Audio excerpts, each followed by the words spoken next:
Šis ir mūsu jaunais japāņu draugs Takeuchi. Un nu mēs esam iegādājušies fāteri.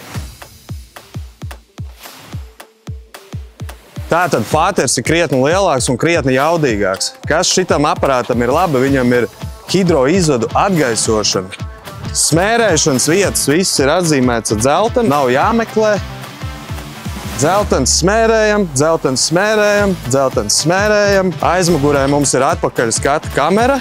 Mēs viņu principā varam ieslēgt gan braucot uz priekšu, gan apakaļ. LED apgaismojums kā jau modernām tehnikām. Aizmugurē forši izliekts spogulīts. Principā no salona var redzēt visu šito te aizmuguru. Ļoti platas ķēdes. Vispār tas aparāts, ja mēs nostājamies viņam blakus. Kas ir baigi labā lieta? Ātrā sakabe. Nav vairāk ar roku jācilā kloķi. Ar vienu spogas spiedienu vienkārši atverās vaļā ātrā sakabe, nomainam kausu pret akšām.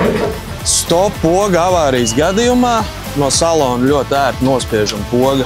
1, 2, 3, 4, 5, 6, 7. Ļoti ērti iekāpšana. Salons ir kā S-klases Mercedesam, mīgs beņķis. Kā jau arī iepriekšējiem modelim mazākajam, šeit ir ļoti labi izdomāta ventilācijas sistēma. Viss pūš virsū, kondicionieris, kas ir ļoti svarīgi, ir pieejams. Radio, lai nav garlaicīgi. Šeit ir multivides ekrāns. Varam ieslēgt apakaļ skatu kameru. Visu redzam. Jaudu mēs varam regulēt gan manuāli, ar kloķi, vai arī, ja mums ir precīzāk darbi jāveic, tad ir pedālīts. Priekšā mums ir saules sargs.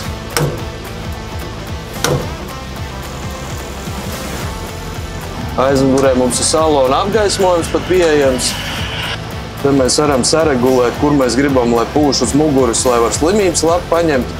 Daudz visādas podziņas, augsi, kur ir atsevišķa poga atskaldāmajam āmuram. Jau vienmēr, ja tev ir nepieciešama zemes darba tehnika, kā piemēram šis te modernais Takeuchi kompakti iekrāvējs skapurķēdēm, zvani man vai zvani Storentam, piemeklēsim tev īsto aparātu.